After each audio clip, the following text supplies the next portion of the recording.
So I said I wanted to roll right into the next lesson, and the editors may even edit these two videos together, but the lesson, the third lesson that I wanted to integrate in terms of unconditional love and returning back to source is that separation is an illusion.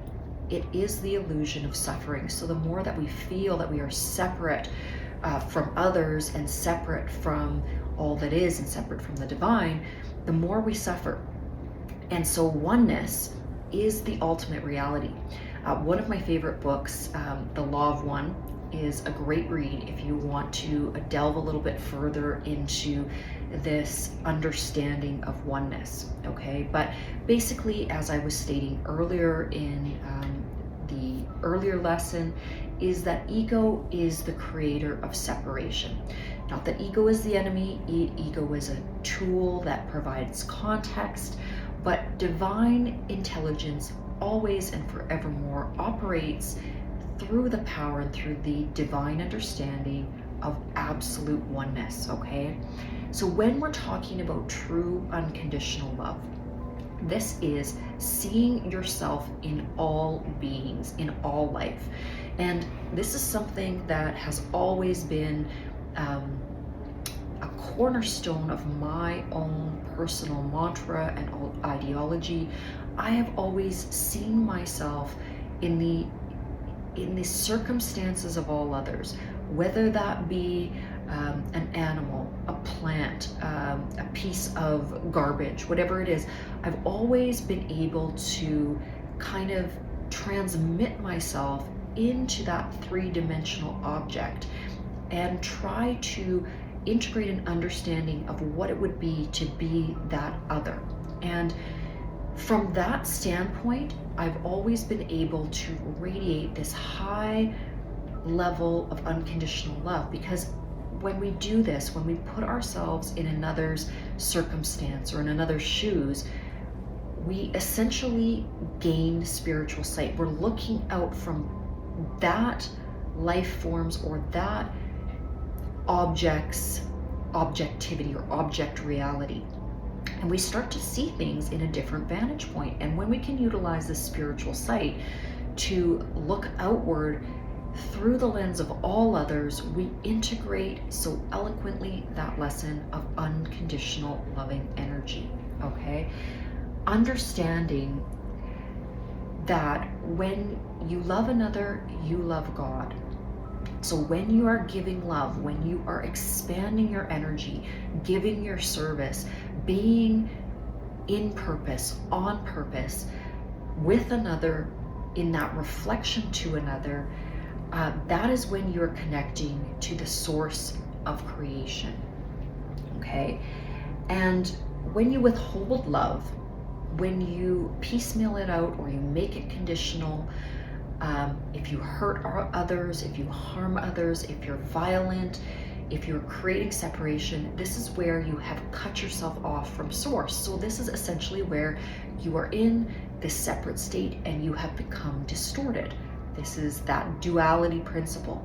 Still offers catalysts for learning, because of course we are learning through that vehicle of context. But as we no longer need that conceptual deep learning mechanism of separation, then we circle back and we return to this operant power of oneness, this ever-pervading understanding that we are all one and unconditional love is the highest form of creation. Okay, so you separate yourself from source, which I said, when you are in an unloving state. Now the lesson is, to love unconditionally is to see God in everything. That means yourself, others, the earth, even those who seem unlovable, okay? And there is no other. All is one. And so I really want to circle back to this point of seeing love even in those that we deem unlovable. This is difficult because when we move into a state of judgment, so when we are seeing through the eyes of judgment, we are deciding who is worthy of love and who is not worthy of love.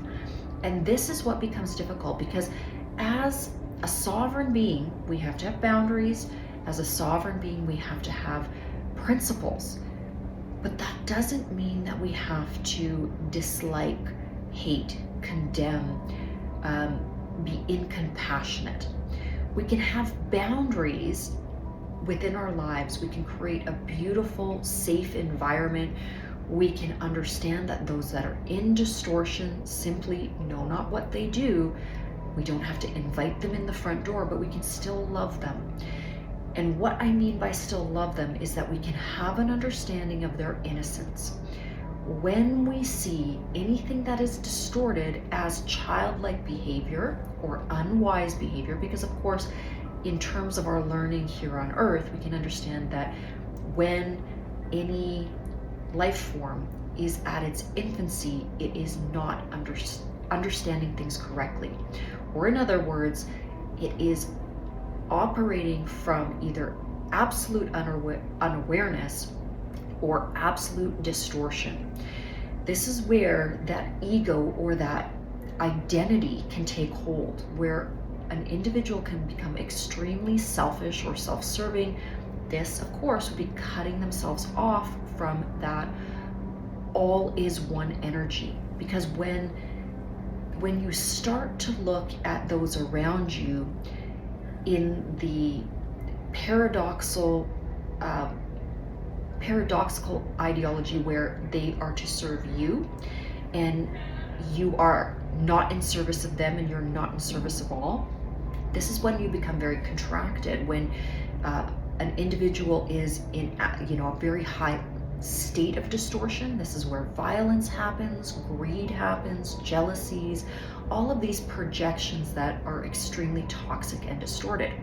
So as a being that is vibrating at this highly calibrated frequency of unconditional love, how do we integrate that when we do have this energy of irritation, when others are very blatantly doing things that we see as distorted? It all comes back to residing in the understanding, which I said earlier, of innocence.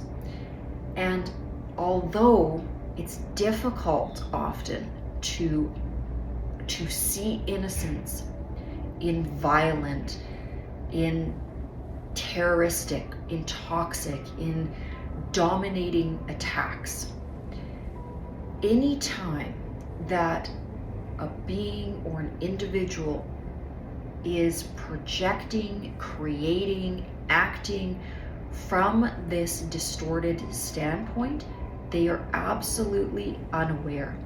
They are absolutely disconnected. So what we can do from an energetic standpoint, because you cannot dissolve hate with hate. So the highest calibration of wisdom knows that the only way to eradicate suffering and eradicate this negative, distorted energy is to project back on it light and love. So then, what do we do when we are confronted with injustice? We take action diligently from a place of love, from a place of understanding, from a place of non-judgment, but kind, consistent action. And understanding that our ultimate goal is to help all others to awaken. That doesn't mean that we concede to violence. That doesn't mean that we concede to war. It doesn't mean that we concede to a dictatorship type environment. It simply means that we hold the highest state of understanding and that we emanate and project that highest emanation of love in everything we do, in all of our thoughts and actions, as much as we possibly can, in each and every now moment, in each and every element of our life. This is difficult. This is extremely difficult. Why do you think it has been so few masters that have incarnated onto planet Earth have been able to ascend our planetary vibration. So it's still 100% a worthy path. It's still something that you should always be reaching for. But due to our human state and our human consciousness, and more generally the collective consciousness of humanity, of the planet, it is an extremely difficult thing to completely eradicate the distortion within oneself. So I will continue on in later videos, more of these lessons on unconditional love. I do have to get back to work, but I wanted to film these really quickly before I started my day, and hopefully you enjoy them, and we will see you in the next lesson.